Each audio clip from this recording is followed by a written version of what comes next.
Olá, meus queridos amigos, muito boa noite. Muito boa noite para todos vocês. Com muito carinho, né? Como sempre, que começamos mais uma pílula noturna do nosso amado Evangelho. Vocês já sabem, pílula noturna é o nosso espaço para perguntas e respostas totalmente aberto para você, independente da sua religião, independente de onde você mora, independente de qualquer questão, tá bom, pessoal? Vocês podem e devem participar enviando dúvidas, sugestões, enfim, seus comentários, que para nós são muito importantes, lá no nosso canal, né, que nós elegemos, que é o Instagram, insti.ricardomelo. Bem, indo direto ao assunto, né, temos ótimas perguntas aqui. A Ellen Gomes nos pergunta lá no Insta, né? Como lidar, Ricardo, com um ambiente tóxico, mas altamente necessário? Quando só de imaginar de se estar nele já dá até vontade de fugir, só que no momento eu não posso deixar de estar lá. Ellen, essa com certeza é uma questão comum a muitos de nós, né? Quando precisamos viver em determinados lugares difíceis, inclusive pode ser a família. De repente, esse ambiente tóxico pode ser um ambiente familiar, diferente daquele que você gostaria, pode ser um ambiente profissional, diferente do que você gostaria, ou mesmo de uma casa religiosa, onde as coisas não vão tão bem assim. E a resposta é clara. Qual é a melhor forma de você lidar com um ambiente externo difícil? Imagina, você tem um ambiente cheio de britas.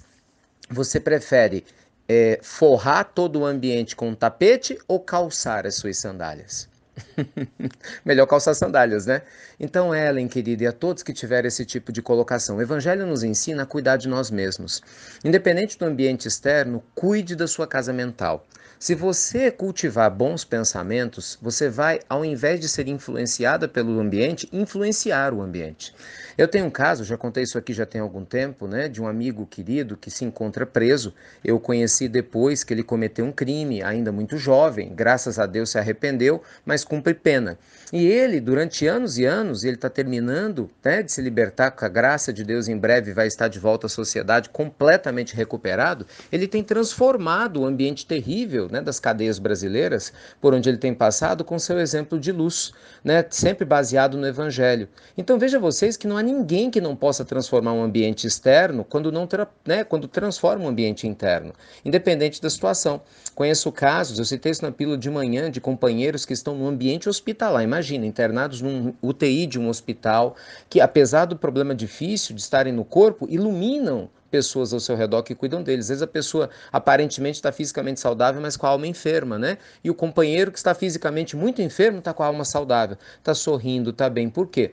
Porque cultiva um ambiente de bem-estar. Então, vamos orar, Ellen, fazer o evangelho no lar. Com certeza a meditação ajuda muito, querida. A gente fala tanta meditação aqui, mas poucos meditam. É uma pena, porque na hora que vocês realmente levarem a sério e praticarem a meditação, e já dissemos, tem um vídeo nosso no YouTube totalmente disponível, é só clicar lá e procurar, vocês vão achar, explicando o passo a passo para meditar. A mente serena e o coração fica mais em paz. Lembremos-nos, né? A oração, junto com o desenvolvimento da inteligência emocional, acalma o nosso ser e muda o ambiente ao nosso redor. Outra pergunta, gente, é do Eduardo Santos. Ricardo, bom dia. Há 7 meses perdemos o nosso filho que nasceu prematuro. Era nosso primeiro e ficou 14 dias conosco, né? Mas ele desencarnou. Minha esposa está muito abalada e foi tudo muito rápido. Eu queria saber mais sobre os bebês que desencarnam de maneira prematura. Eduardo, meu querido amigo, Jesus possa, né, com certeza continuar inspirando a você, sua amada esposa e, sem dúvida alguma, esse espírito querido que reencarnou, ainda que durante um período relativamente curto, junto à sua família. Gente, nosso amado Evangelho nos ensina que nada acontece por acaso. Quando nós temos desencarnes semelhantes a esses de bebês que nascem prematuros, nós temos uma prova, quase que sempre, para os pais, né? Cada vez mais para poder valorizar a sua fé, valorizar a paternidade, a maternidade, porque a gente se esquece, né, do que a gente fez na vida passada. A gente mal se lembra do que a gente está realizando agora. Mas muitas vezes isso é uma prova para fortalecer a fé dos pais, ou uma prova também para o espírito, que por vezes também precisa se esforçar para reencarnar, já que muitas vezes o próprio ser espiritual, né, o próprio espírito, teve dificuldades em existência pretérita ao trabalhar com a questão da gestação. Então, quando isso acontece, não nos cabe, honestamente, sabe, meu amigo, ficar questionando o que foi que aconteceu. Nos cabe, isso sim, perguntar o que eu posso aprender com o que aconteceu. Não é? Eu posso ser mais humilde, eu posso trabalhar a minha fé, posso dobrar. Como isso funciona? Muitas vezes o próprio espírito ele tenta e volta de novo. Eu já contei isso aqui também no passado. Tem um casal muito querido ao meu coração, pessoas muito próximas, né? Inclusive eu sou até padrinho de um desses filhos deles, né? Que teve um bebê. Esse bebê também desencarnou com menos de 1 ano de idade. Eles eram muito jovens, gerou uma dor muito profunda no casal.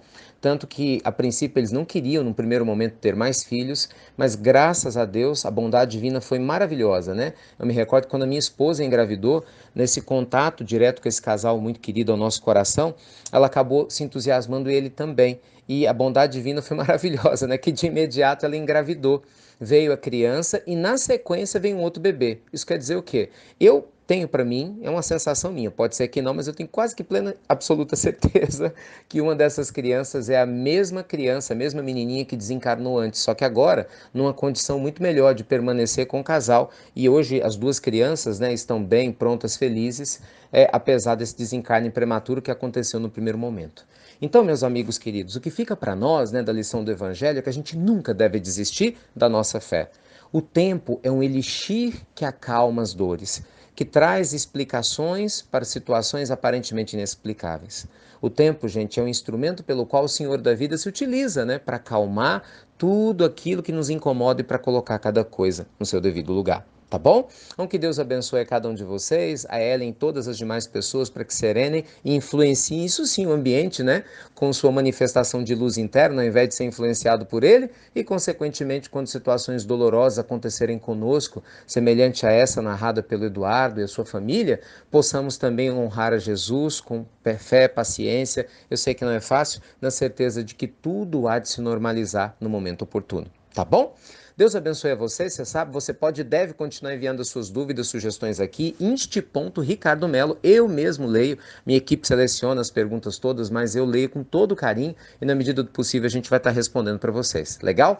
Olha, fica ligado, hein? Eu falei hoje cedo na pílula, gente, de manhã, vocês que têm grupos maiores de 100 pessoas no WhatsApp que disparam a pílula do Evangelho, fiquem muito ligados que em breve a gente vai estar divulgando um trabalho exclusivo para divulgadores da pílula, para grandes divulgadores da pílula, e vocês vão amar, eu tenho certeza. Então, se você não tem pelo menos 100 pessoas na sua lista de transmissão, dê um jeitinho de ter, vá em busca de pessoas queridas, pode ter certeza que tem muita gente que precisa saber do Evangelho, que quer conhecer e vai ficar feliz de você ajudar nessa divulgação. Vamos lembrar, gente, que as pílulas do Evangelho definitivamente nunca foram e não são do Ricardo, nem a do João, nem do Pedro, nem da Maria, né? Não é de ninguém. As pílulas do Evangelho são de Deus e, consequentemente, de todo coração aberto a recebê-las, independente de onde esteja. Tá bom? Então, nos ajuda a divulgar. Com certeza, nós também vamos fazer o máximo para poder reconhecer todo o esforço que muitos de vocês já têm feito. Deus abençoe a cada um de vocês, aguardo a sua pergunta e você já sabe, amanhã de manhã tem mais pílula e até breve, até muito, muito breve.